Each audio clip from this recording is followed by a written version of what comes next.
Hey, it's Kelly here, host of the Girlfriend God podcast, which is brought to you in part thanks to the support of New World Women. New World Women, in case you haven't heard me talk about it before, is a global sisterhood of women who gather together to share, support, and uplift one another on their empowerment, healing, and spiritual journeys. This is the only cooperative organization that I know of that provides paths to prosperity and actually pays women to take care of themselves, to help others, and to learn new things. If you are ready for better and want to sign up today, or if you just want to learn more about New World Women and what we can do for you, please visit our bit.ly link at bit.ly/NWWGFG. Again, that's bit.ly/NWWGFG. Thank you. And now let's get to our episode. Welcome to the Girlfriend God podcast, a podcast in search of and in service to the divine feminine. If you enjoy this podcast, don't forget to follow it, rate it, review it, and share it with your friends. Now, together, let's find the divine. Okay, good morning and welcome to the Girlfriend God. Today, I'm really super excited, even though I had the time change wrong, to be talking to Kori Hahn, who's gratefully taken up my offer to speak to me at 10 o'clock at night where she is. And Kori is the author of the recently published A Temple of Her Own, Unfiltered Confessions of One Woman's Self-Love Adventure, which is a mix of memoir, spirituality, and travel narrative through the mystical landscape of India, Sri Lanka, and Indonesia. Kori visited numerous Hindu goddess temples, absorbing their ancient mythologies and timeless wisdom. Through these experiences, she discovered a profound path to greater self-appreciation and began to see herself as a modern-day superwoman and goddess. Love that. Kori is also the host of the Soul Sessions podcast, a dedicated yoga and meditation teacher, an avid surfer, and an adventurous traveler.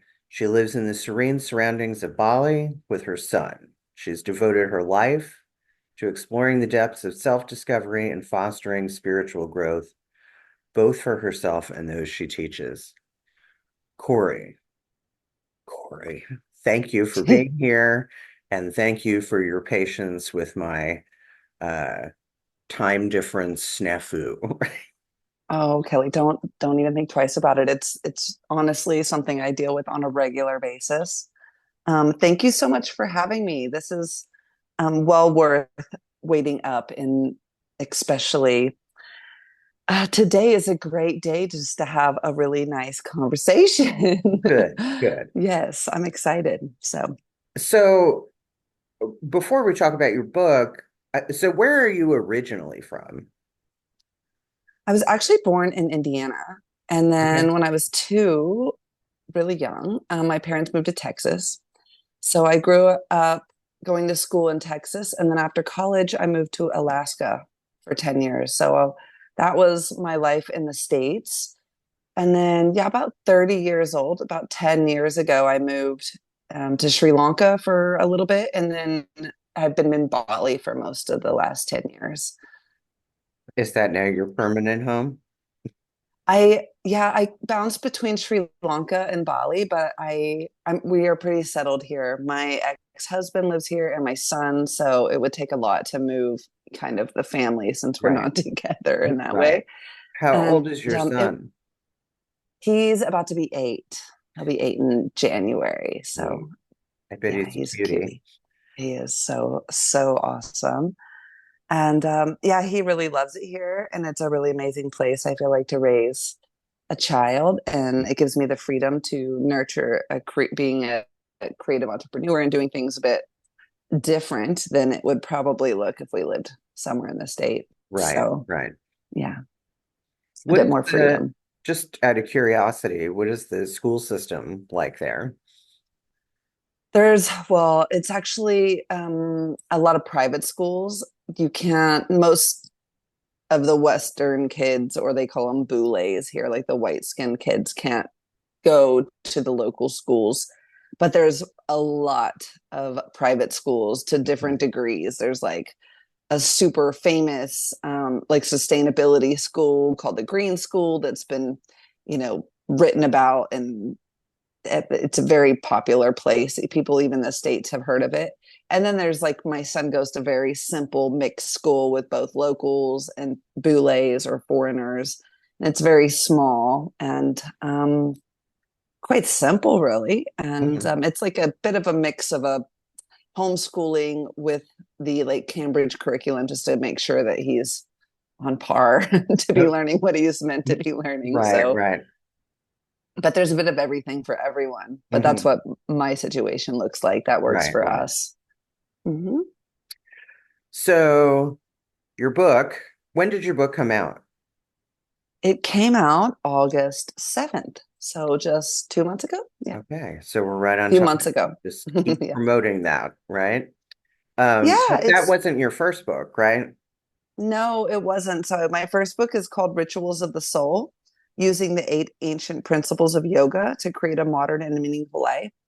And that book was published, goodness, like 2021, 2020, something Okay. right around COVID when we were still wearing masks. That's all I Right, right, remember. That time frame was very blurry. right, Not because of the book, more because of COVID and being in lockdowns, but right. the pandemic. But yes, that was published with New World Library, and it was really fun. And after that, I was actually living through Sri Lanka while writing and finishing that book. And then I ended up moving back.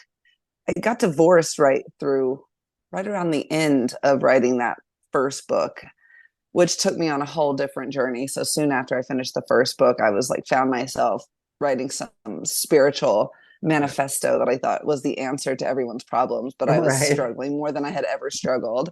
And like the publication day of that first book was like the saddest day of my life. I just was like, everyone's judging me. And so Uh, actually from that, I found um, it took a little time. There was a little bit of a gap there because I was exhausted. But then I was like, oh, I wanted to write something else. And I wanted the freedom of not having it being traditionally published to just write whatever I wanted and have it.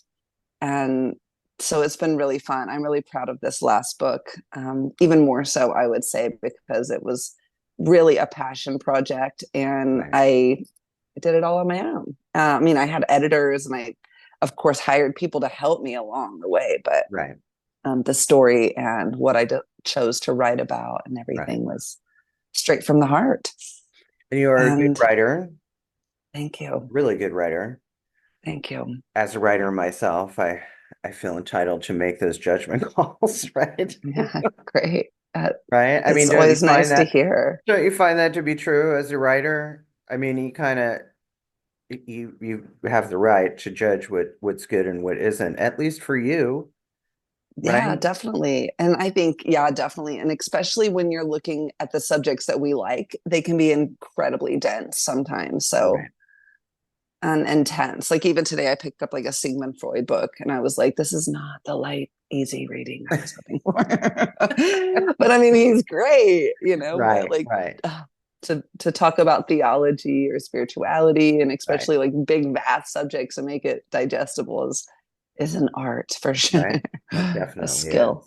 is. Well, I mean, even fiction, like I'm in the middle of a fiction novel right now, and it's hard work. Writing is not for the faint of heart, right? You're writing fiction. Yes. So I've Oh. published three, like all of my spiritual stuff is online, Mhm. mostly in the form of blog posts and articles that I submit to magazines, but I am primarily a creative writer. So I've published three books before, and they're all very short. I wouldn't even call them novels. I would call them novellas because they're only, between 100 and 150 pages. And with each one, I thought they were the best things I'd ever written. Now, at least the first two, I go back and I find it a little cringeworthy. Because all three of them are very self-obsessed, and they were necessary, right? Because I was on my own kind of healing journey. Um, but the last book I think was very good, but the book that I'm writing now is it's the first like general fiction book that I've written to appeal to a wide audience, and it's been a very different process, one that I'm enjoying, but Right. like I did a lot of research because I'm writing about topics that I previously didn't really know anything about. Yeah. And I have to have a friend of mine proofread part of it. There are several passages that are in Portuguese, so I've had to have her proofread those because Google Translate is infamously unreliable. So it's been really interesting, but it's really good. And now I Oh, think this is the fun. best thing Great. I've ever written. So I do um think we probably get better. I mean, with everything in my life, I tell my kid yes, this all the time, but I have to remind myself that, yeah, it's just, it does get easier and it does get better. And each time, each yes. time you get learning your skill a little bit better. Right, So, right. Well, and yeah, I'm also very much a fly by the seat of your pants kind of writer. Like I don't do plot outlines or character sketches or anything like that. I just write. yeah, So, I can which relate is with that. okay. A lot of writers write that way, as it turns out, Yeah, because because a fiction book will reveal itself to you as you're writing. Characters will reveal themselves to you as you're writing. Stephen King, who I used to read a lot when I was a kid, his book called The Craft, yeah, which is part memoir, part how to write. He talks about a good story being like an artifact in the ground, and you're the archaeologist that gradually has to use those tiny little brushes to excavate to the unravel it. story. Yeah, And I love that abs- analogy, and that has certainly been my experience. But enough about me. Um, this is so great. so I started reading your book last night, and then I kind of skimmed around a little so that I was prepared before I met with you today. And I have to say, I love your breakup routine because for years I had a very similar breakup routine. And I love you talking about, the strewn fast food wrappers lying around the house and watching reruns of Sex in the City and just all of that. I thought, how honest, right? Because Yeah. breakups are not pretty ever, ever. Every single time. That's something that, unlike writing the books, Mhm. that still I don't know that I'm getting any better at. Right, right. I get that. Mm, yeah, Um, yeah, and I agree with what you said, which is that, and I can't remember who to attribute this quote to, which I feel badly about, right? Because I like to attribute my sources. Um, but whoever said pain is the touchstone of all spiritual growth. And I have certainly found that to be true in my own life. I always want it to come from, I'm like, why can't joy be the touchstone of spiritual growth, right? yeah. That's funny you said that because last night I was talking to a friend and I said there was a James Baldwin. I think it's James Baldwin. I'm on your same page with quoting right now sources, Right. but and it's I love the rain. And then I was thinking about the rain, and I was like, if when it rains, I can leave home and the garden grows. But we attribute our pain to rain and storms. And clearly, I'm not talking about a massive, like, horrible, like Spain style flood or anything, but just Right, right, general the gray and the rain. And then I thought, and here in Bali, especially, the sun will burn you in 30 minutes. But for us, it's like, oh, the warmth on our skin. But like, we are going to be fried if we're in the sun for more than like 2 hours, you know? right, So right, literally, I can leave my house if it rains. And then I thought, maybe there's something to that metaphor, actually, that right, it's not so much about craving the sun and these we can't handle a life of so much brightness and so much happiness and so much right. joy maybe because the rain is where it's really growing. We need a little sunshine, sure, but like literally 30 minutes is enough. Right, And right, then the rain is where every other purpose that we're here on earth is happening and alchemizing everything into what right, it needs right. to be. So there is so much benefit in the pain, but dang, sometimes you just like don't want it to be there. That's for sure. Right, right. So let me ask you this. So before you embarked on this spiritual travel adventure, did you have a spiritual set of beliefs prior to that?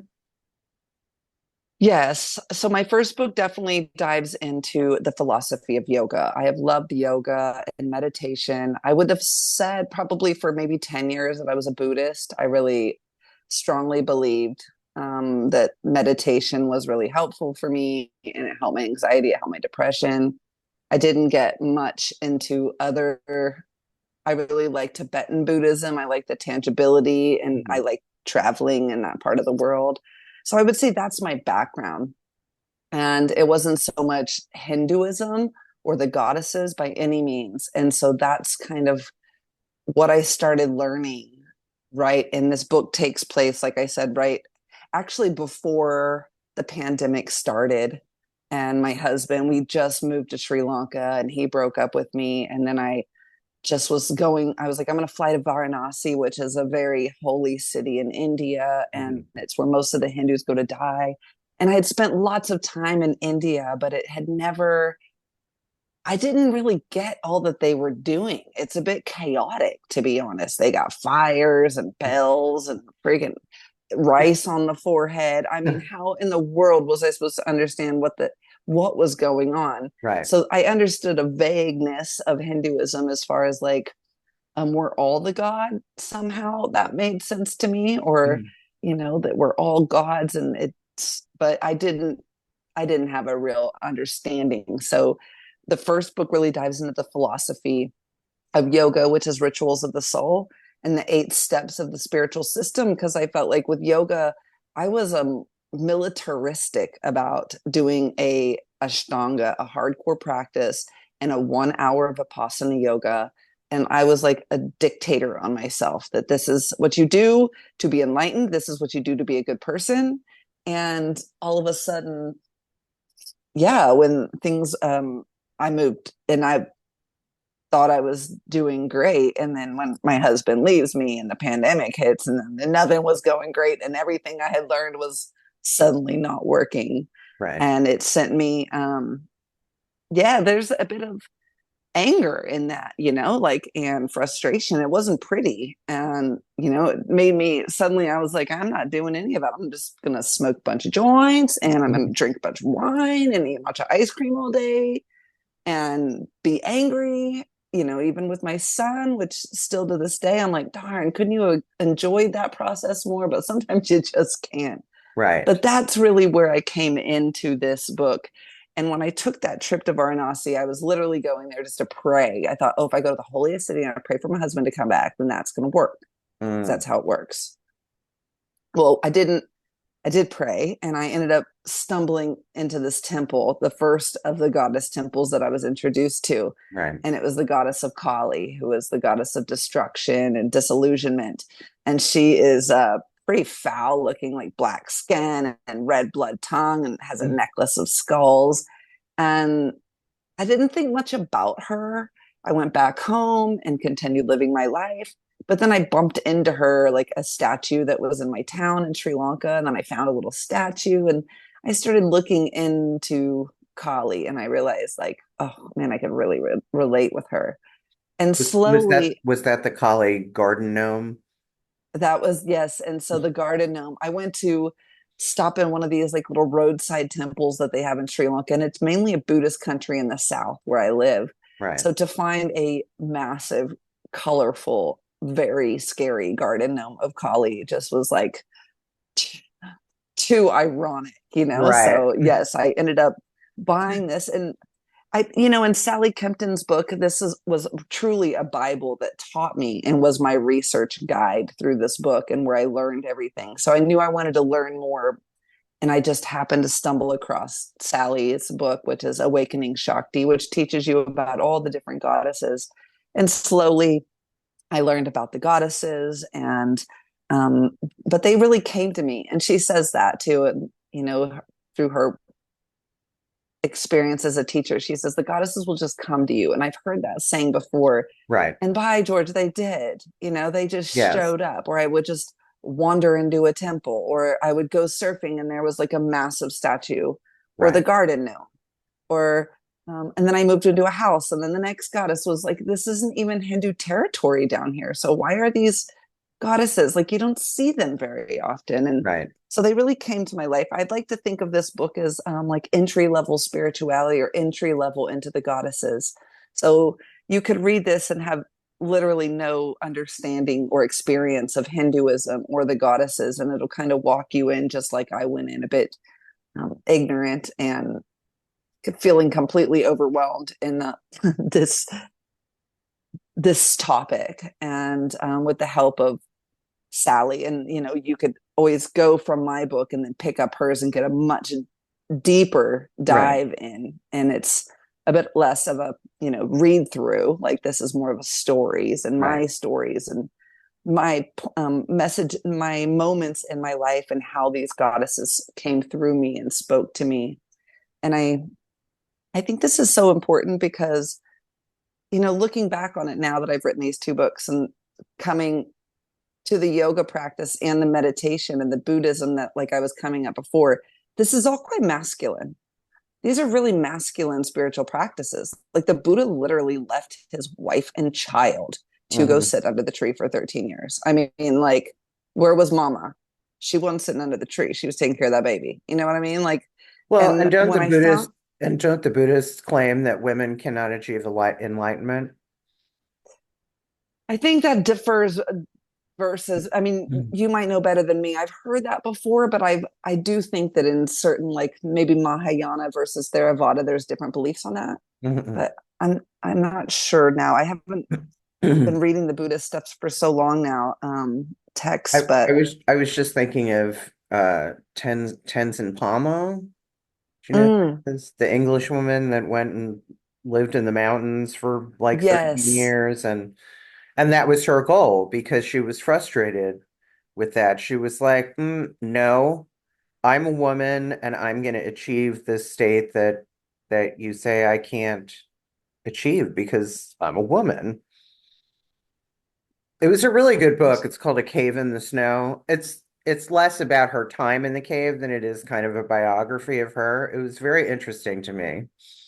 Oh, I would love that. I know who she is. I was up in like northern India once, and she was around a temple at the same time, and Hmm. and I've heard of her, definitely.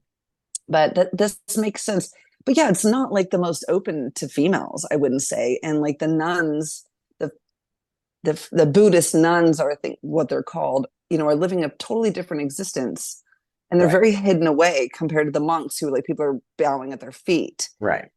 and so yeah, that's a very and you see, like, maybe where a temple has hundreds of male monks, and then they have, like, maybe usually 10 nuns. Right. I mean, it's just not the common holders way of going about that.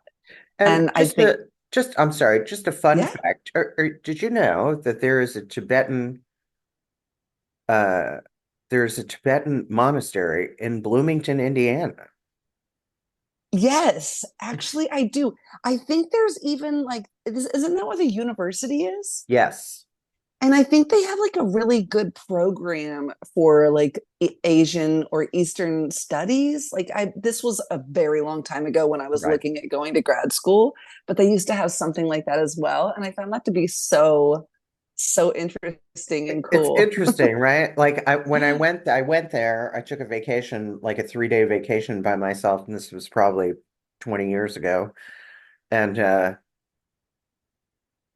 I went to the university and I went to because the Kinsey Institute is there and I was interested in seeing that and I went to the Tibetan monastery and there's like this urban legend in in that area about the Dalai Lama coming to visit and setting all the dogs free or something. I don't know.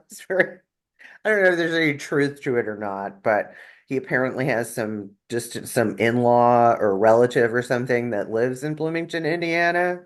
So when he came to visit and visited the monastery, I guess he went through town and set all the caged dogs free or something. I don't know. It's probably not true, but it was an interesting Classic. urban legend. Yeah, I love it.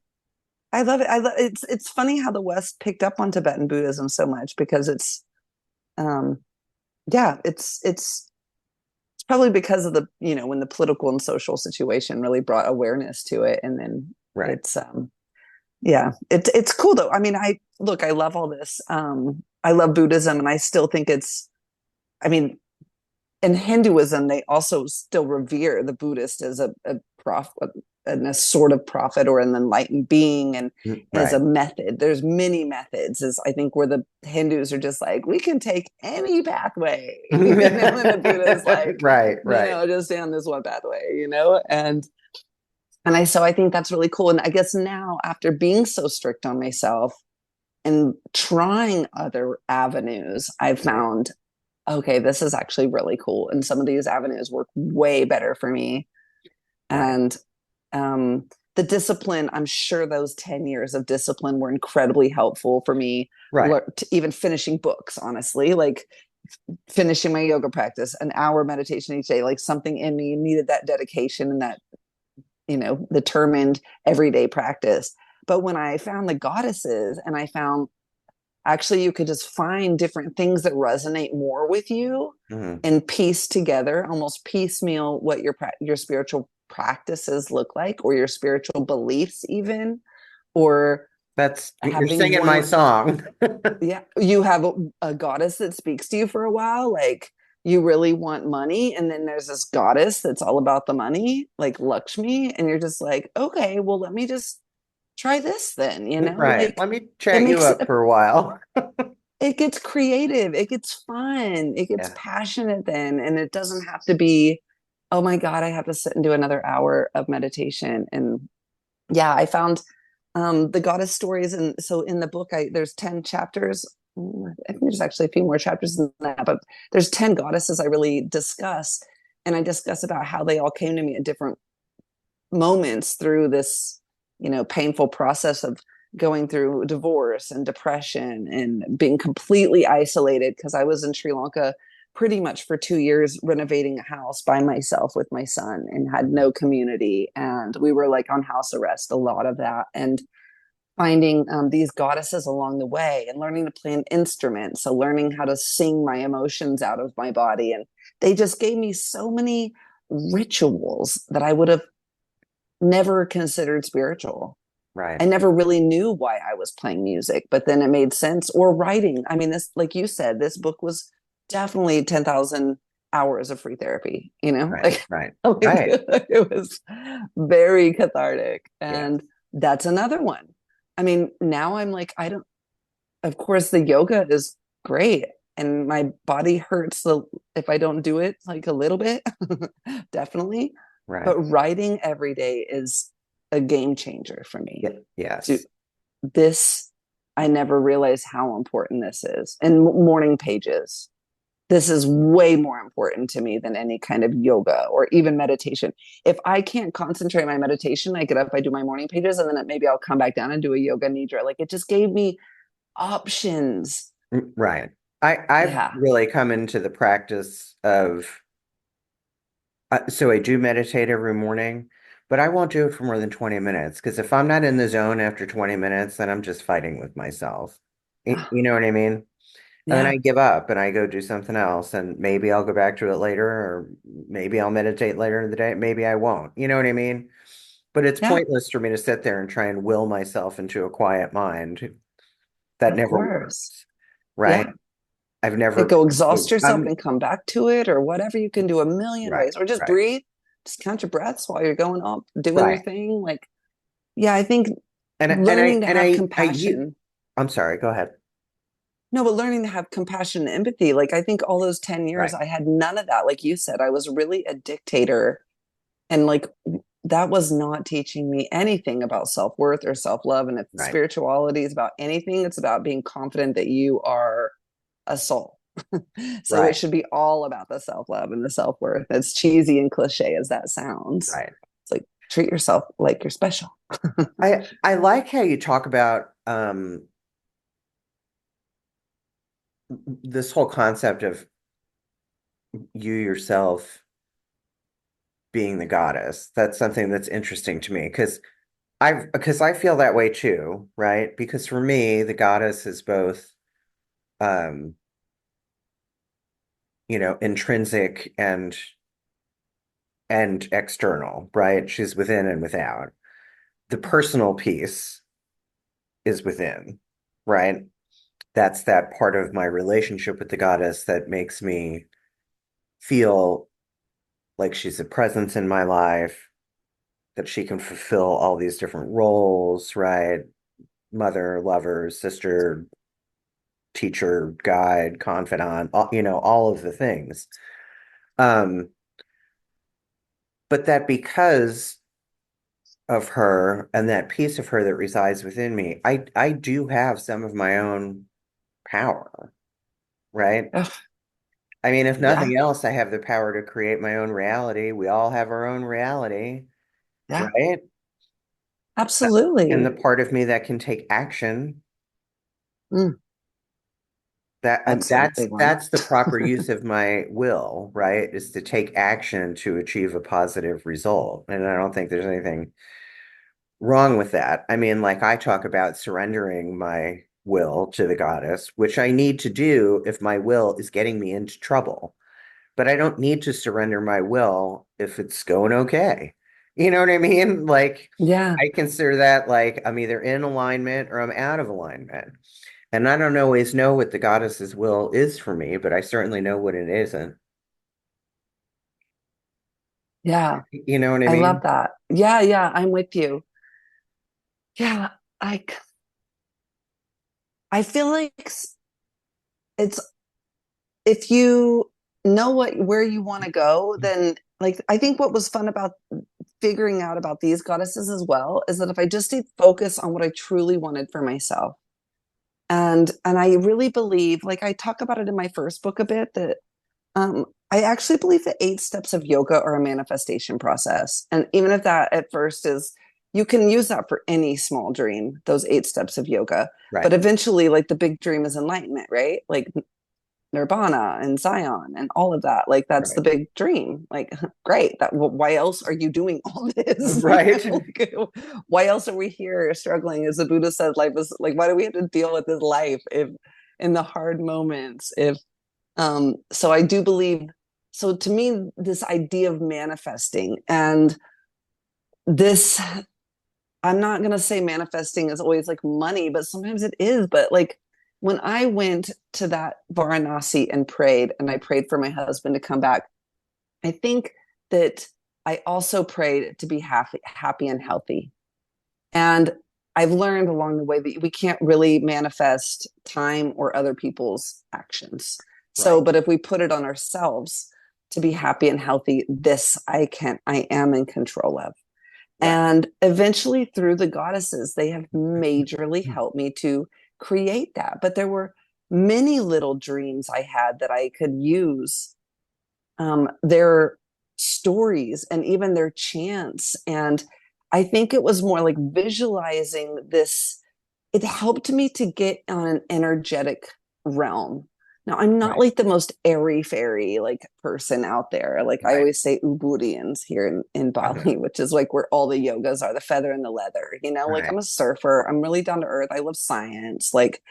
Um, but I do think like there is proof. Jim Carrey even has an example of like writing a check for his first movie, and then he got a movie, and it was with that first check. If you really believe it and you see it, your action, your will, as you say, will just come with so much more ease.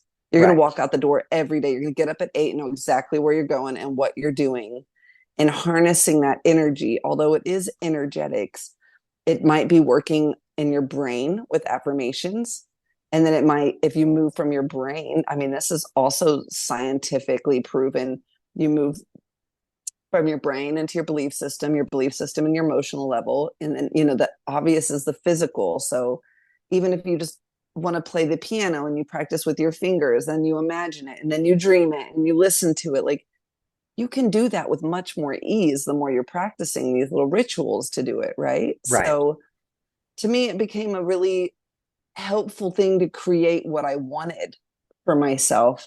And then I started to prove to myself that I was powerful when I almost needed that because I was coming from the dirt on the floor when I started this journey and I felt like Right. crap. I was super down, felt so rejected and horrible. And so as little step by step, it started to get better. I started to go, well, hot damn, there's something to this, Right. And yeah. And then even seeing other people's examples of it, doing it. And like Amelia Earhart, like, how did she do that? And then seeing, oh my God, she had that goddess energy. Right. And I could compare Amelia Earhart to this other goddess that's called Chinnamasta, who takes leaps of faith. She's all about like, there's going to be a really scary moment and you're going to have to jump. Or as she did, Right. take off, you know?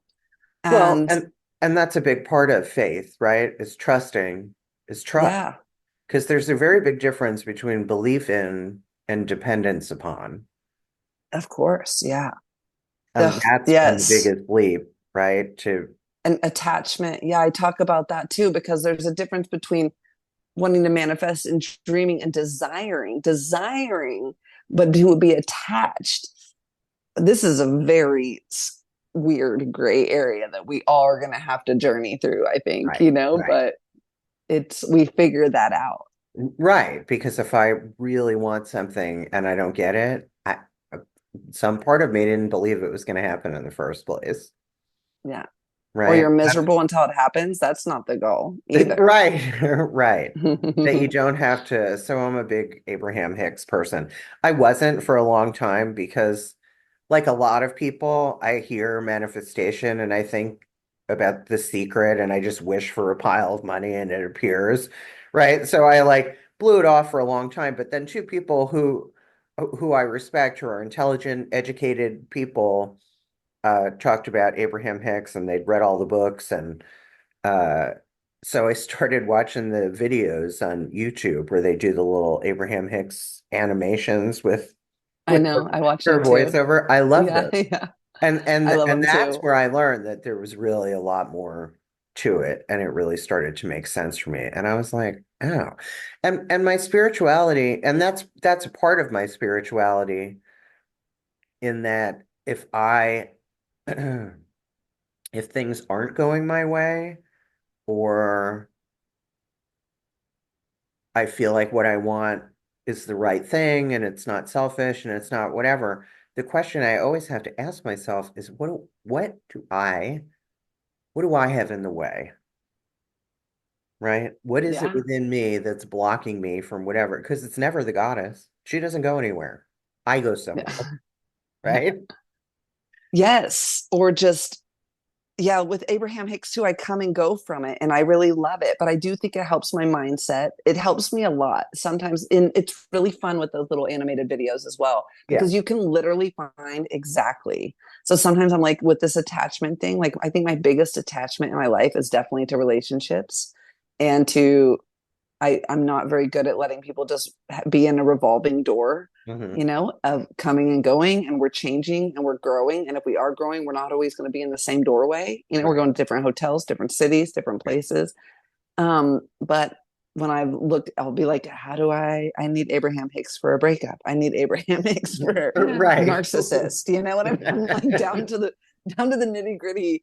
And then I'm Right. like, oh, this is like exactly the kind of dialogue I need to have it for myself. And then it's really, I love her for that. But Right. you're totally right. That's not going to be everything. Right. And I mean, we're all doing it with the money, I mean, I think Right. like, well, maybe not Martha Stewart. I just watched Martha Stewart's documentary, which was absolutely fabulous, by the Was way. it? Um, It's on my to watch list. I thought it would be. uh, I mean, I'm not a big fan. I was never really into her, but I thought it would be. no, me either.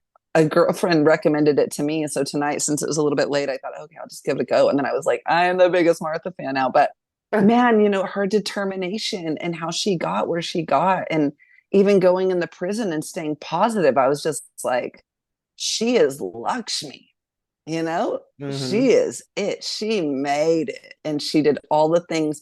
And when you look just to talk about one of the goddesses, kind of, and I talk about Abraham Hicks and Rhonda Swan in the Lakshmi chapter too, which is, she's opulence and it's all about this opulent, you know, in abundance, right?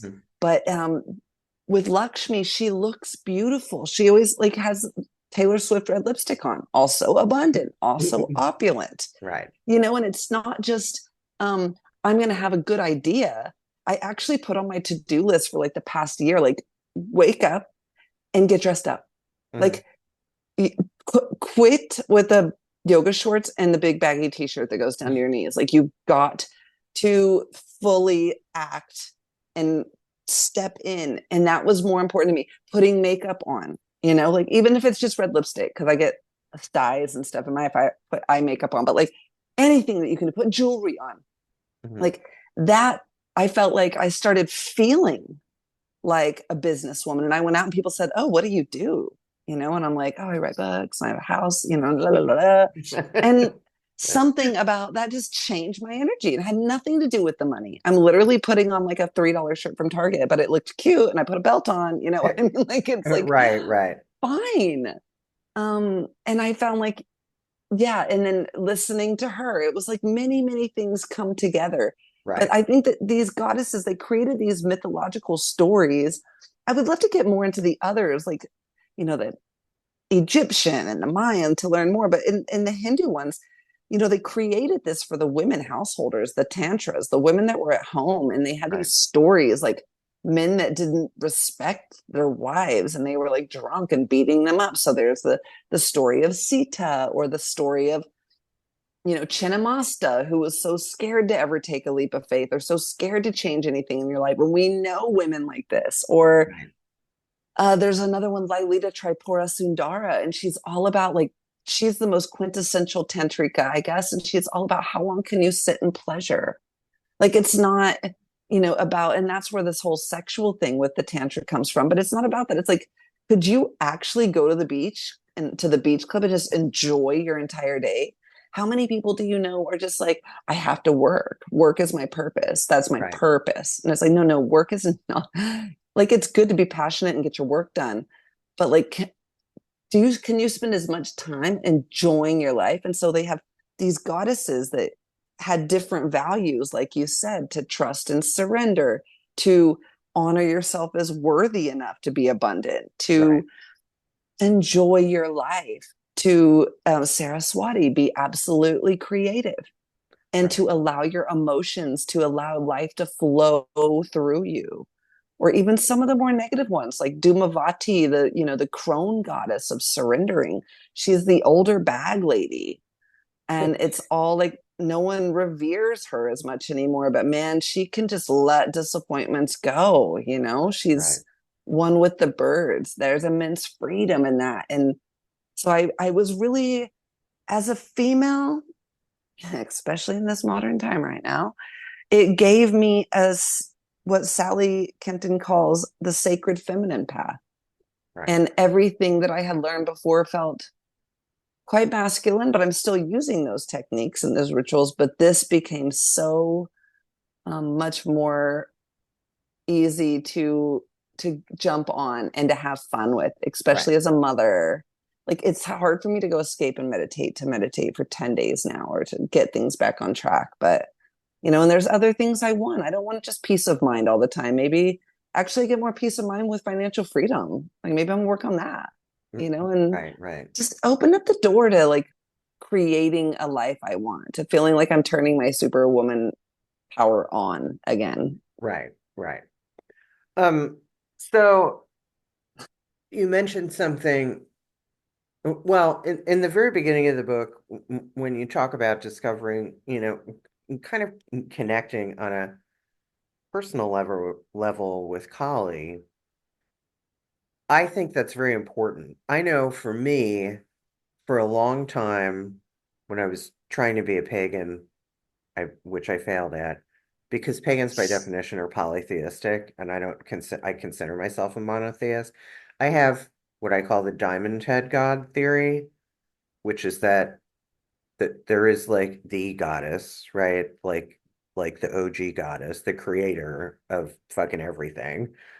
Um, but there are these individual goddesses who I have worked with and prayed to and felt connected to, but I believe that they are all facets of the one. That's Yeah. the personal philosophy that I've come to. And I haven't had that philosophy for that long. And in 5 years, I could be like, you know what, Kori, forget what I said because now I think this. You know what I mean? Because it's always evolving, right? It's always changing. Yes. But I I do love it. feel like whether it's many or one, to have a personal relationship is key. Because prior to that, and it was actually a shaman who I worked with in Pittsburgh. I lived in Pittsburgh for 4 years, and he said to me, he said, Kelly, he said, I understand your belief system. He said, but I feel like when you pray, your energy kind of goes up and then just disperses through the universe. Where if you chose one goddess to work with, then your energy would be much more directed. And that really made a lot of sense to me. Yeah, I love And that. the first goddess I worked with was Freya, who I was going to say who I've since abandoned, but I really don't abandon any of them. I worked with multiple individual goddesses before I came up with this, they're all just one theory. Yeah. Um, but that was a game changer for me to feel that I say on my website that I used to envy Christians. And when I said that, what I meant was when people talked about their relationship with Jesus, like he was their buddy they were just having coffee with, I wanted that. I didn't want Yeah. it with Jesus, but I did want that. You know what I mean? That was the part that I envied. And then when I worked with this shaman and he told me that, and I started to direct my prayers and meditations and ritual to one goddess, uh, it really did. It really changed things for me. Was that your experience with Kali? Yeah, I did definitely go through one at a time with the goddesses. And but it's funny when you said that, and I love it because I was at a meditation once. This was a long time ago. And I said, there's all these different types of meditation. Like, and I've Mhm. gone to every type of meditation and learned it. Like here they have Bali Usada, or I did the Tibetan Buddhist one up in Dharamsala, but I've done many Vipassanas Mhm. and I really like Yoga Nidra. That's like my favorite. That's my Mhm. jam. And Mhm. then I once told a monk and he just said, I mean, you're just digging well holes everywhere. Right. You're never going to reach water. And I was like, no, I'm not never going to reach water, but okay, maybe I will focus on one so I can get deeper. Thank you. Mhm. I'm going to get to the water for sure. But, and I did, I said, okay, I get that.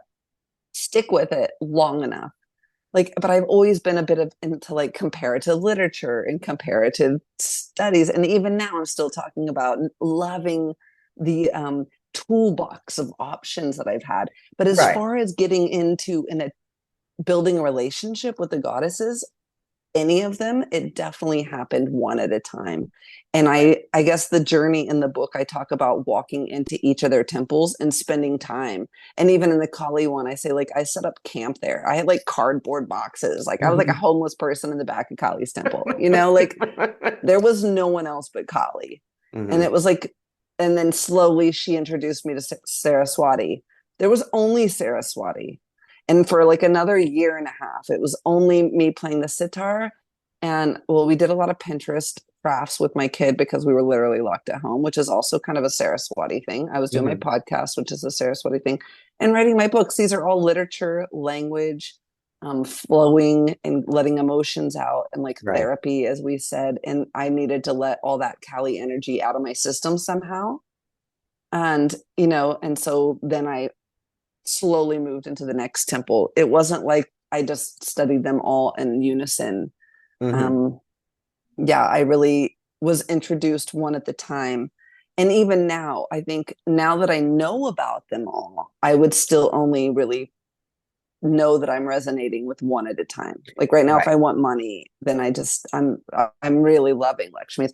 And I just finally got my books out. There's finally selling. I just moved my Sri Lanka house into an Airbnb and it's booking. And I was just thinking like, oh man, like this, yeah, this is fun being in Lakshmi's temple. This is Hmm. feeling really good. And it makes me really happy that I'm finally seeing things years later. These dreams are finally coming into fruition as far as financially. Right. Right. So to me, that's yeah. So if I'm going to use the goddesses right now for my goal and my dreams and what I really want, it would be her Right. right now. Right. It would be hard to have them all, but all going at the same time. Or I just think stick with what's resonating and feel good with any of your practices, and it's always you're more excited to do it more, and you're like that monk said, you're able to keep continuing until you get down to water because you're excited for what you're doing. Right. Like, Right. Right. And I did, like you, I mean, I studied a lot, right? I read a ton, and I read as close as I could get to authentic source material when it came to things like mythology, because I'm a researcher and I was an academic yeah, for a oh, while. totally. I Um, hear you. I wasn't just going to read some self-proclaimed witch whoever on the internet. You know what I mean? Like, I don't Yeah, like, what do yeah, you yeah, know? yeah. What do you No, know? totally. Where have you trained? Who'd you train with? YouTube. You know? Yeah. Yeah, totally. Um, so what was I going to ask you? Before you took the trip, at what did you start writing the book while you were on that trip?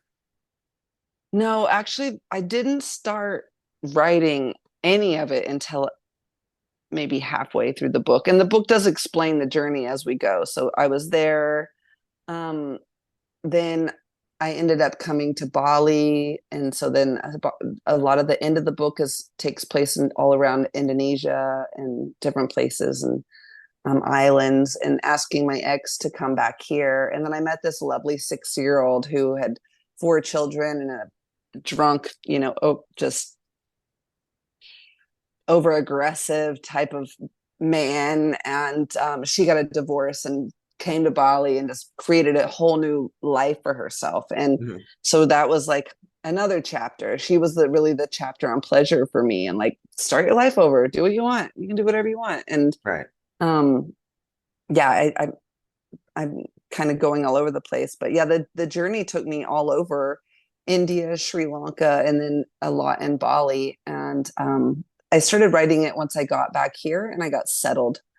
I actually took like a year off Hmm. after all the house, and I mean, the Sri Lanka um, government and stuff just totally collapsed, and then there was no petrol, then there was no electric, and it was like the country was in a really dire situation for a long time. So my house was just sitting there. And I moved back here because it was not a good place for us to be. And it was even dangerous. They like had a coup. It wasn't, much different than when it was all happening in the US as well. And so I really had to let that go and move back here. And there was so much stress from emotional PTSD living in Sri Lanka. I just took a year to try to not spend any money because I didn't have any at this point, and just I knew like I was a complete zombie, and finishing my first book. That the first one's always the hardest. I just hope any writers know that it will get easier. The first one, you're just like, I don't even know what I'm doing. It's like, of course, your first time doing anything, you don't know what you're doing. But Right. so then I came back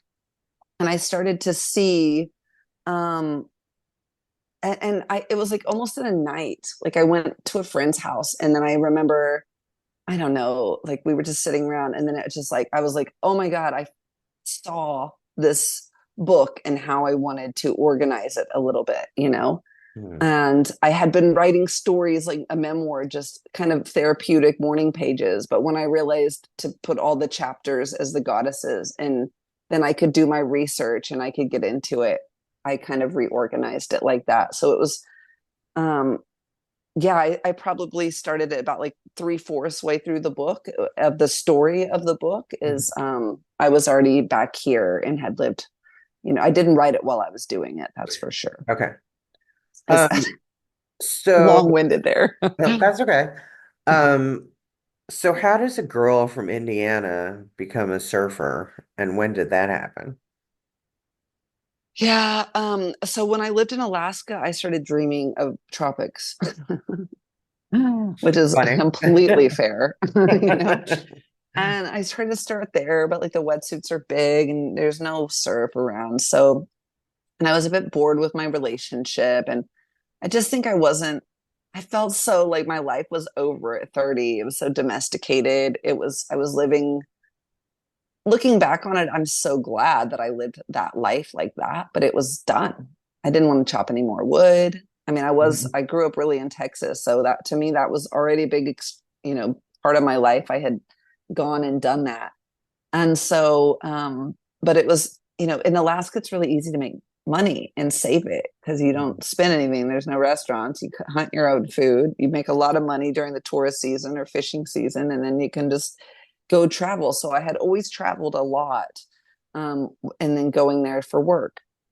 But yeah, I kept journaling for probably a year, just drawing palm trees, making lists in my journal, like 20 surf towns to live in. And then one day I just said, I'm just going for it. And so, yeah, I just started traveling around and literally blowing with the wind.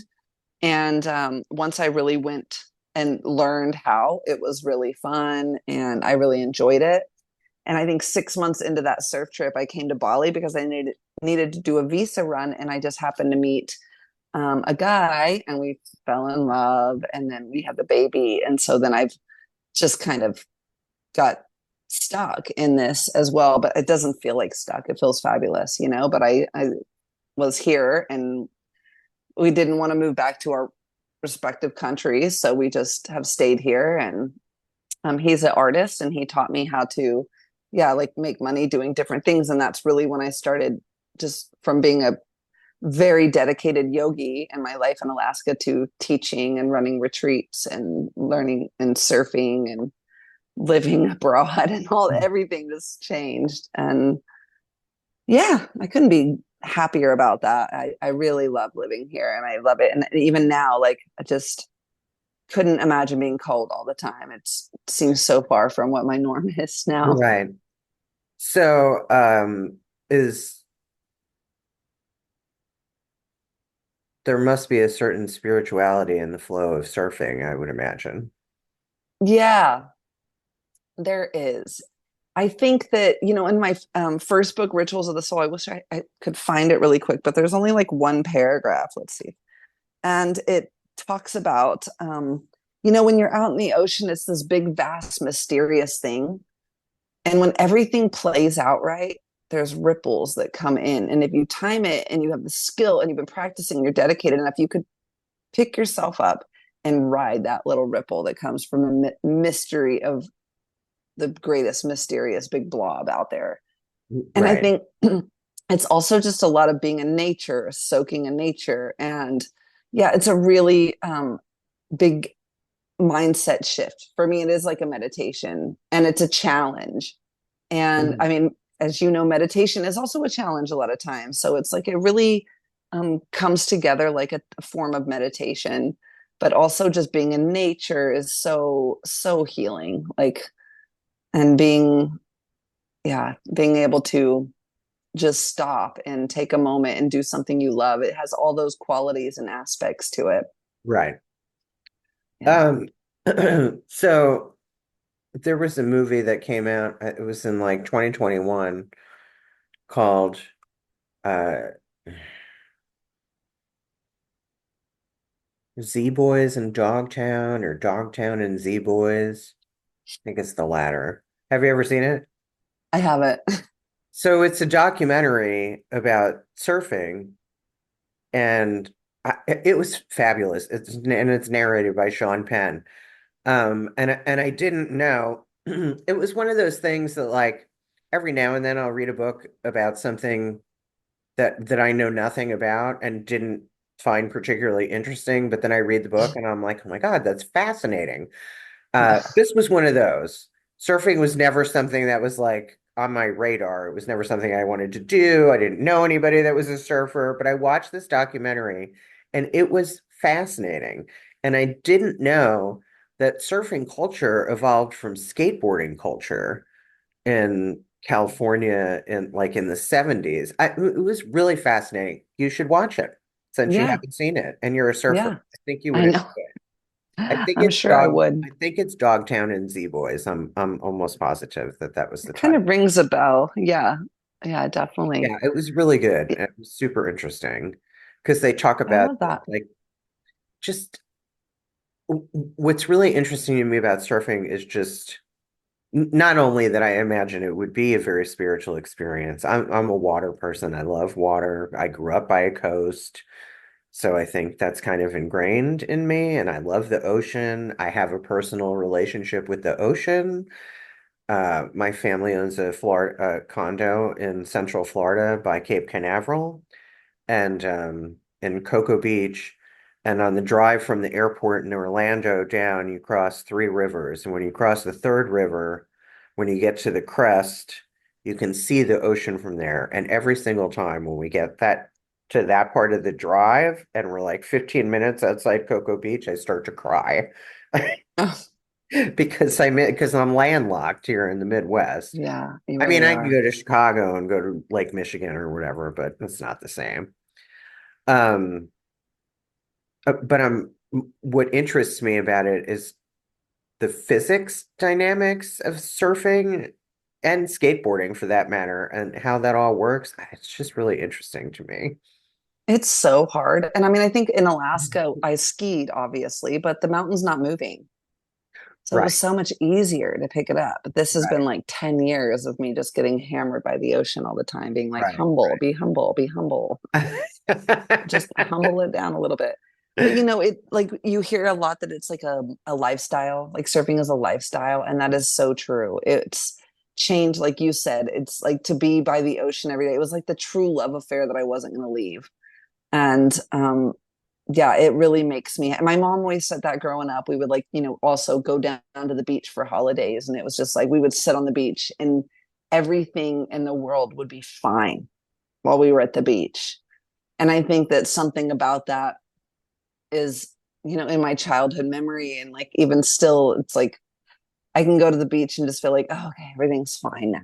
Even if I don't surf, but a swim to rinse it off. If I'm having a Right, really bad day, right, there right. is something absolutely magical about it. And yeah, I do think the ocean is just incredibly healing and it is so mysterious and scary and it can be wild and it can, you know, the storm surges or then at the next moment it's like a bathtub and it's just like a microcosm of life and this experience that we're living, but it's something we tangible we can look at as well. So it's just Right, mind blowing. It's just great. right, right. I love it. Yeah, Okay. So we've talked about the book, we've talked about surfing, we've talked about your life abroad, which is I often so I'm, retired, living in the Midwest, not having manifested enough money yet to do all the things I want to do, so I just live vicariously through the guests on the podcast.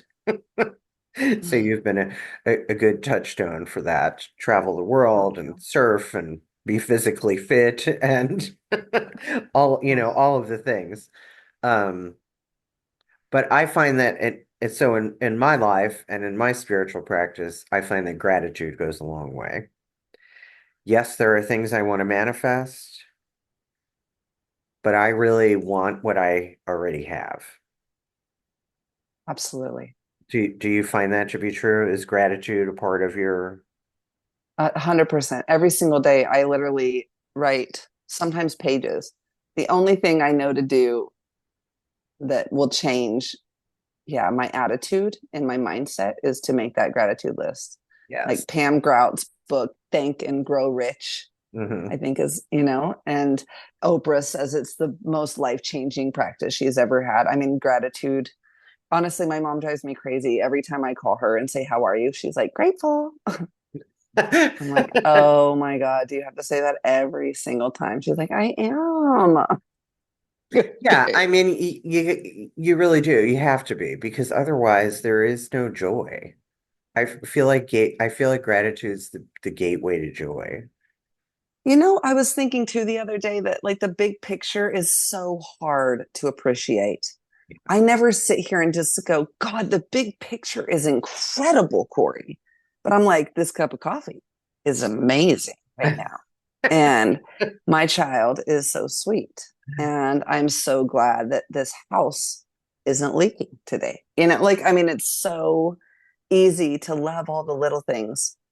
But I don't know if anyone ever just goes, I love exactly where I am in this chapter of my life. Right, right. It's like, it just doesn't work that way. It's too big, it's too grand. Well, and because life is unpredictable, I find that gratitude is helpful, right? Because we could all get hit by a bus tomorrow. Yeah, You know what I mean? Anything can happen to any of us at any time. absolutely. Gotta have Yeah, gratitude. And I find that gratitude helps counterbalance any fear I might have about something. yeah, And that faith that we talked about, like I wholeheartedly believe it's gonna be all right, no matter what. Might not be what I want, but it's still gonna be all right because I have the yeah. power that creates worlds that walks beside me every day. What could I possibly have to worry about? Yeah, but I mean, I've been really anxious and depressed a lot, and I am like a major self-loather until I picked up the gratitude practice. And I could wake up and say, You're a failure. Nope, you're a freaking amazing woman. I really had to make an effort to change that inner dialogue. And Yeah, like that was a big part of this book in a temple of her own, was really figuring that out. Was like and that is the gratitude. And it's so simple and it's the easiest thing we can do. it really But is.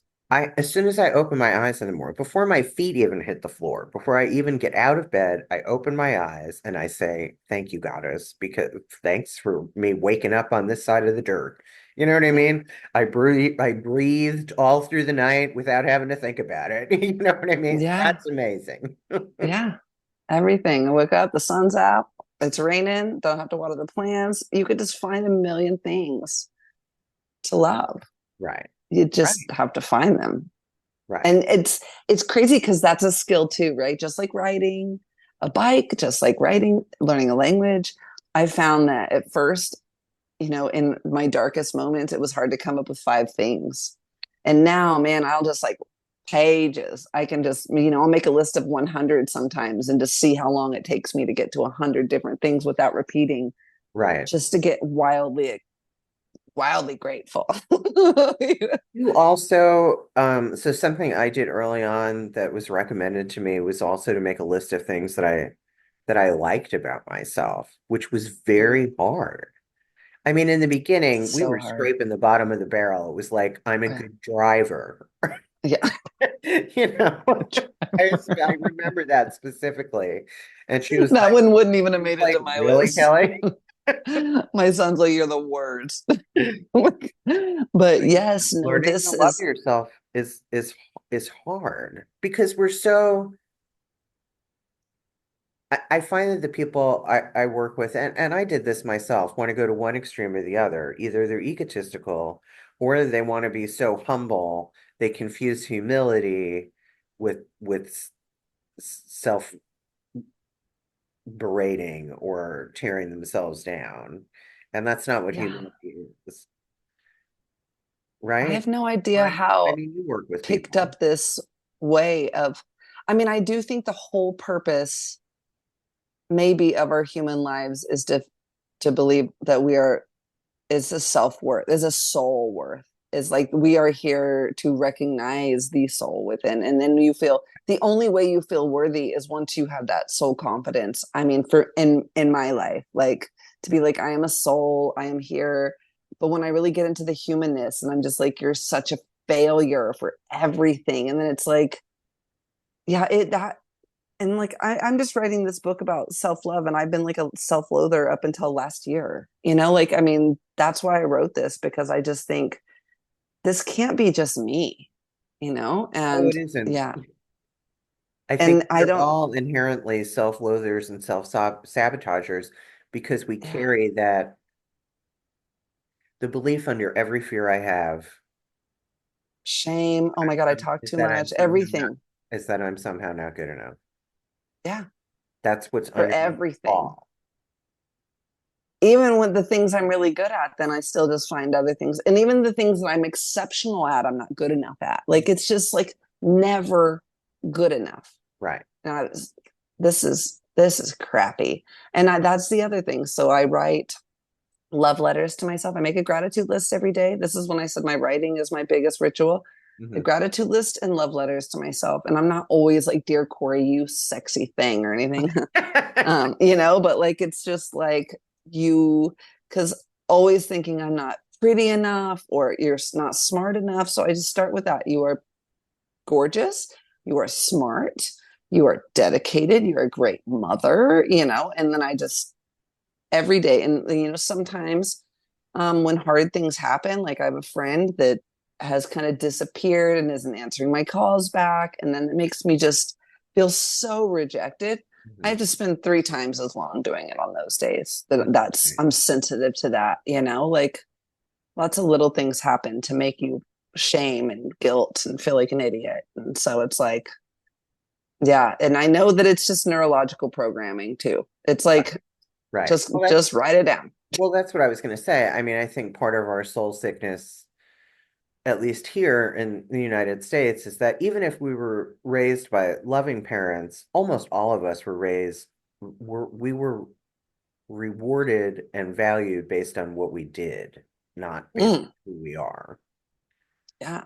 right? We were rewarded and valued when if we got good grades, if we did our chores, if we stayed out of trouble, if we but nobody ever gave me a lollipop and I said, "What's this for?" And they said, "Because you're you." You know what I mean? Like that shit didn't Yeah. happen. And I know that people raise their kids that way now. But I didn't have that, and I feel like I'm not that much older than you. I'm 52. Yeah. Um, That and, 43. and I, So so that mentality, especially having grown up here. yeah. And never with a female leader. And there's many things like right now it's even still coming out of the dust. Like um dealing with my own feminine, you know, why why don't these people think I'm as valuable? Why don't these people think that I have these rights? And this is then I'm back to the freaking paper doing the pavement walk again. Right, You are worthy. You are right. very Or where the special. You're I used to have intelligent post-it enough. notes all over my house. That's how I started. But I Yeah. also feel like it's key. I mean, in order to change that inner dialogue, first we have to be aware of the inner dialogue. Because I know a lot of Yeah. people that are completely oblivious to their own self-messaging, and it takes some learning how to be quiet with yourself to be able to go, oh, shit, that dialogue is like constantly running on a loop and it never shuts up. But It's first so you need to be horrible. able to hear it, right? Yeah. I don't even know that I was fully capable of hearing it. I think I got so numb to it in Sri Lanka, and getting a therapist is really helpful to hearing it. And then getting two really good friends that just said that is a really harsh way to talk to yourself. Or Right. another girl once said, like, if I said that to you, you would say, like, I was like, oh, this week I'm just going to pull it all together. And she was like, what if I came up to you and I said, can you just pull it all together? Right, right, And it's as simple as that. Like, it can get so nuanced if you really listen hard. And even more than that, like I just maybe I'm still unconscious to it a lot of times, right. as I'm going through a breakup again. It's like I get like, but I do know that by making that my journaling routine, at least I'm integrating good stuff in there as well. Right, right. Yeah. And it was also really key for me to understand that I had someone tell me that because I had a lot of self-pity as a result of my self-recrimination. and she told me that self-pity was still self-centeredness. And I thought, ooh, ouch. You know what I mean? But she was right, right? I'm still, Yeah, even when there's sad feelings, I'm still mired in self, right? yeah, yeah. And I feel like I read somewhere that any spiritual path that doesn't include service to others is doomed to fail. Yes, this is really big too. And I think like validation, like validating through relationships, for me, validating through money is also like it actually I realize that it makes me so much happier just to get messages from people saying that I loved your book and it made a difference to me Mhm. versus, the whatever the tiny bits that books make anyways. They're just such a poor profit margin. Like almost not, especially wholesale. It's like, well, really, what's the point? But like Right. it's great. The point is service.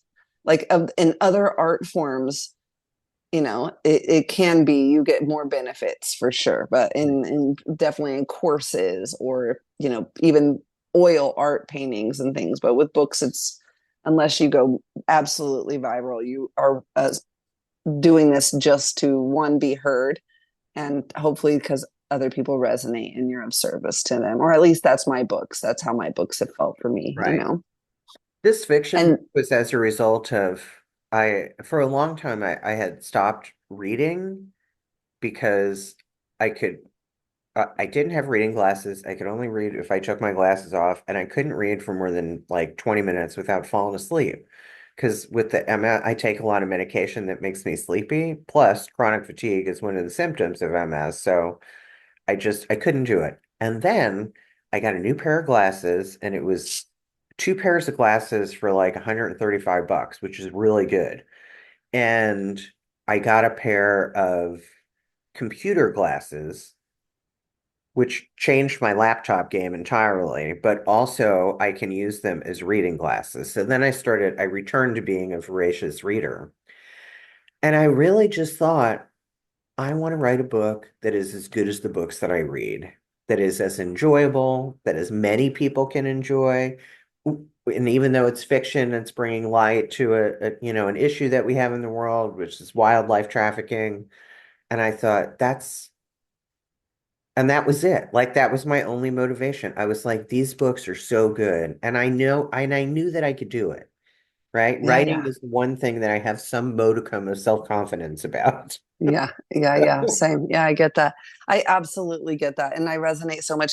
I had to stop doing research as well. I mean, I was like head deep in everything mythology and Hindu and like the most intense, boring text. I think I only read nonfiction for at least like 15 years. And Oof. then a part of that year off was just like, no more of that. And then I started just like absolutely loving super fun books, like cheesy girl books, like, really good. Actually, I have them like here on my, just some great, easy, fun reads. And I was just flying through them. And then I just thought, God, I don't want to write another nonfiction book. I want this to be entertaining and fun. I want people to know I'm funny and like, I'm having a good life. Like, I'm not just like the spiritual guru want to be like my first book makes me look like, Right, that right.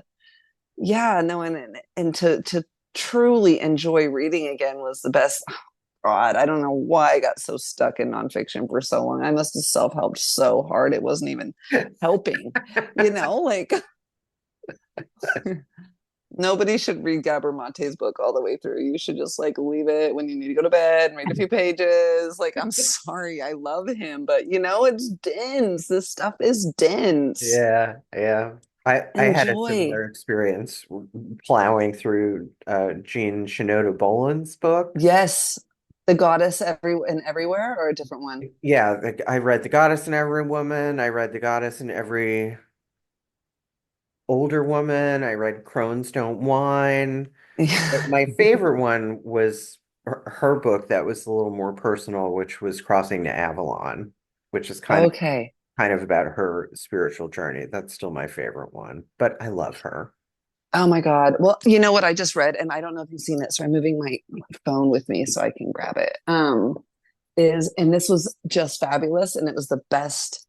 I honestly think this might be my favorite book, maybe ever right now. And it's The Observer on the back even said, I can't think of any writer aside from Virginia Woolf who writes better about what it is to be a woman, and it's by Deborah Levy, and The Cost of Living. This is such a gorgeous book about being a female, and like it's subtle and nuanced, and it's just easy to read.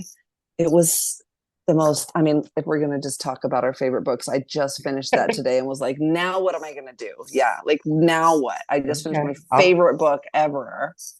I'll put it on I'll put it on my to read list, which is, outgrown my lifespan like 5 years Yeah. ago, right? I'm never, but Well, I the, do get a lot of good book recommendations from the podcast because my guests are always reading. Either they've just written a book or they've just finished a book, right? So yeah, it's yeah, no, move that one to the top. It won't take you long. I breezed right through, but it was absolutely gorgeous. And so just figured I'd pass that one on. But yeah. okay. Oh, well, good luck with the rest of your fiction book. That's fun to be a dreamer and a creator in that way, right? Not to have to research too much, but just to fall into All my your little, research stuff is over because I created a convincing backstory of why they were speaking mostly English in Brazil, and now that they've moved out of Brazil and they're in the United States, everybody speaks English all the time, so I don't have to do any more of that research. So most of the research is done. There's a few things I still need to figure out, but I think I'll probably be done with it in early spring. I nice. was I was planning on being done with it by the end of the year, but I'm also doing a ghostwriting project. I'm writing my friend's memoir because she has a really interesting story, and I think it would sell. It's hard to write a memoir when nobody and that sells when nobody knows who you are, but her story is Yeah. really fucking good. Oh, So, cool. but we'll see. Anyway, I could talk about books forever. I Um, know. so at the end of the show, I ask all the guests the same three questions. So now it's your turn. And you only have to do this once. So if you're on the show again, I'll ask you different questions. Okay. No worries. I And I love it. also want to say, Corey, just based on what little I've read and some of the things you shared today, I feel like we've both had a lot of friend breakups. So you and I should definitely be friends. Yeah, definitely. We are. We are. This Okay. is my favorite thing. One of the biggest blessings that I had no idea when I started writing books is that I would get to come on podcast and talk to similar people who live similar lives and they love the things I love. Because I don't know about you, but in my daily life, like there's very few people who want to sit and talk about goddesses. Like Uh, I'm not, being in the Midwest, yeah, not a lot of yeah. goddess worshipers walking around. I mean, if I spoke Balinese, I might be able to talk to the locals about their Balinese goddesses more. But as far as my friends and surfers, it's just like, Right, oh, what's the right. surf doing? You know, like it's just so not in my world. So I really enjoy these. And I'm sure listeners as well are so happy to have these podcasts Yes. and to listen to and get their, exactly what they want to learn about and this feminine sacredism and all these cool things that make us just excited to be here talking and listening. Right. Okay. Yeah. So tell me something about yourself that other people who know you would be surprised to learn. Who know me. Hmm. I mean, they don't have to know Well, you well, and it God, I could am be such an something. open book. It But can, everybody says that. I'm the same way, but it could be something quirky. Like I like to go and take black and white photographs in cemeteries. yeah, I do like to take a lot of selfies, but I don't have I do notice that I only take selfies when I'm in a really good mood and I'm really confident. And Uh-huh. when I feel like crap, I'll go like 2 months maybe without a selfie. And like one day at the beach, I'm like on a high vibe or something. Serotonin's just kicking and dopamine or something. And I'm just like, but I think that yeah, that I've just really struggled to feel comfortable in my own skin, I think is yeah, I People find never that surprising. Yeah, yeah. because you do come off as very confident. Yeah, I think people think I'm exceptionally confident, and I notice that like a lot of my friends' husbands and stuff don't always like me because they are like, "Oh, she's just so full of herself," and I'm just like, "Oh my god, I'm like the biggest whiny, like insecure self-loather ever," you know? Like, if anything, I get super anxious and nervous, and then I come across even more outgoing, you know. But I'm Right, like, that's right. literally just nerves, like. all I want to do is hide under a rock. I'm a Cancer sun, like this Right, is so right. abnormal. But yeah, yeah. Okay. Uh, Current favorite TV series. Nobody wants this. Oh my God, it's amazing. Is it? It's on my Yeah, list. yeah, It's on my, Netflix. It's and so I funny. will I get through my literally, to watch list. I won't get through my to read list, but I might get through my to watch list. I Cindy, love that. we watch a shameful amount of television. So, Oh my God. all I right. wish I did. I dream of being a TV person, but I do like that show. I've watched it 3 times on repeat because I watch nothing. So if I really like it, I just stick with it. Okay. Okay. Um, yeah, okay. Like I said, that's on my list. So Yeah. it'll move up the list now that it has a recommendation. Oh, it's fabulous. So funny. Um, and finally, if this is going to be a hard one for you, given that you've traveled all over the world. Um, if your life were a movie, what would be the theme song on the soundtrack?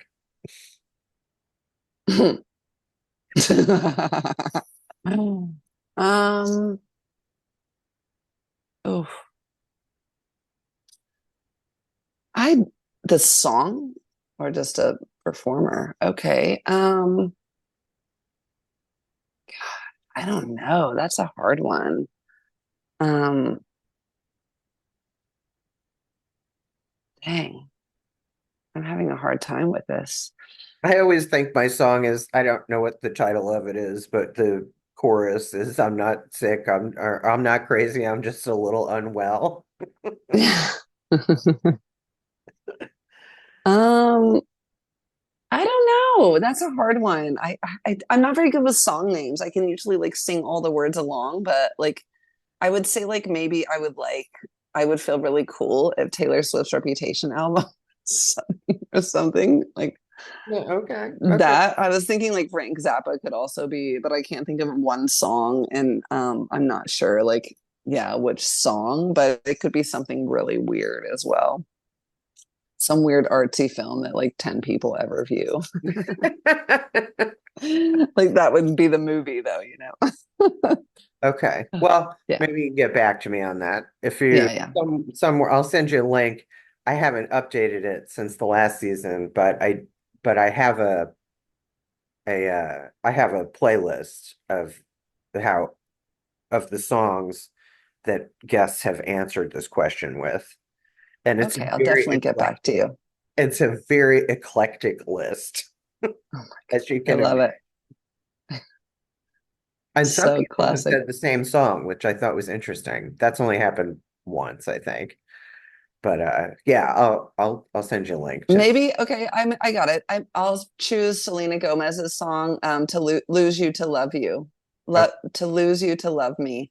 I think that works especially this time in my life with this book and like entering the book with the divorce, and I feel like I've kind of entered my goddess era from divorce and learning to be not a codependent. And so I think the most interesting section of my life wouldn't so I mean the travels are very cool and everything, but it's really learning to not be a codependent and to learn to love myself and not validate myself through other people's I love yous, but through my own.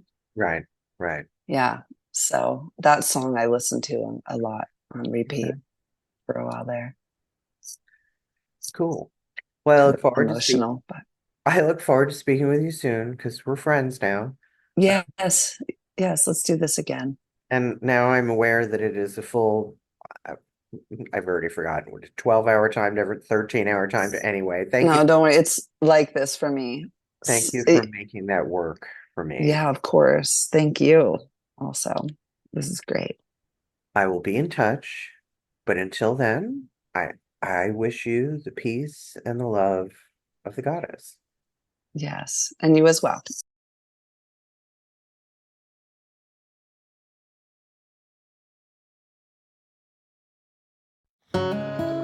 Thanks for watching or listening to The Girlfriend God. Don't forget to like, rate, review, subscribe, follow, and comment. Episodes drop every Saturday morning at 8 a.m. and you can follow The Girlfriend God on social media on Instagram, TikTok, and Facebook.